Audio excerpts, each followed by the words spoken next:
সম্রাট মিত্র, হোয়ার ever Bangladesh is বেগার। কিরে ভাই, আপনি এসে এই সমস্ত কথা বলেন কেন? আপনি কি মানুষের মধ্যে আছেন নাকি? বাংলাদেশ বেগার হবে কেন? আমি একটা প্রসঙ্গ নিয়ে কথা বলছি, আপনি অপ্রাসঙ্গিক ভাবে কথা বলেন। আপনি অপ্রাসঙ্গিক ভাবে কথা বলেন কেন? আপনি কি ভদ্রতা বলে কোনো কিছু নেই? আপনি তো আমার প্রতিবেশী দেশের একজন মানুষ, তাই না? আমিও তো আপনার প্রতিবেশী। আমি কি আজকে আপনার ভারত নিয়ে কথা বলছি? আর ভারত নিয়ে কথা বলার মতো হলে কথা বলবো না? আপনি এখানে কি কি কথা বললেন ভাইয়া?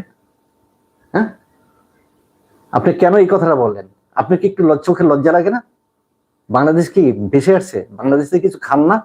সব কি আপনারই দেন আমাদের, নাকি আমাদের থেকে কিছু নেন না? আপনি কি বলছেন? Wherever Bangladesh is, there were beggars, there will be beggars forever. Jai Shri Ram. কেন এগুলো কথা বলেন? আপনি কি লজ্জা শরম কোনো কিছু নাই? আরো একদিন আপনি এখানে এসে এই ধরনের কথাগুলো বলছেন। আপনার আসলে কি? আপনি কি মানুষের মধ্যে আছেন? আমার দেশে হিন্দু নেই? আপনার দেশে মুসলমান নেই? আপনি কি মুসলমানদের সব ভাগাই দিতে পারবেন, আর আমার হিন্দুদেরকে এখান থেকে ভাগাই দিতে পারবো? তারা এই দেশের মাটিতে জন্ম নেয়নি? আমার দেশে হিন্দুরা আমার ভাই, আর প্রতিবেশী হিসাবে ওইখানকার হিন্দু মুসলিম সবাইকে আমরা ভাই মনে করি। আপনি এভাবে কথা বলেন কেন? আপনি লেখেন কেন? ফার্দার এই ধরনের করবেন, আপনার সম্পর্কে রিপোর্ট করবো আমি। ভদ্রতার একটা সীমা রেখা দেয়। আমি একটা প্রসঙ্গ নিয়ে কথা বলছি, সেখানে আপনি এসে উল্টো আমার সাথে তো অনেক দাদা দিদিরা এখানে আমার সাথে সম্পর্ক রাখে। এভাবে তো আপনার মতন কেউ নির্লজ্জ ভাবে বলেন। আরেকদিন আপনি এভাবে কথা বলেছেন, খুব আমি মাইন্ড করলাম আপনার এই আচরণে।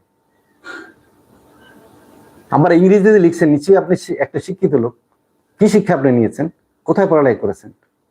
আপনার বাপ মার কোনো হিসেব নেই? একটু জানতে হবে তো, বুঝতে হবে তো। কেন আপনি এখানে এসে আপনার আঙ্গুল দিলেন, পায়ে পাড়া দিয়ে ঝগড়া করেন কেন? আমি একটা বিষয় নিয়ে আলোচনা করছি, আমার যারা অডিয়েন্স আছে তারা দেখছে, আর আপনি এসে এখানে বলতেছেন বাংলাদেশ ভিক্ষুক অমুক, চিরদিনে যে ভিক্ষুক হবে।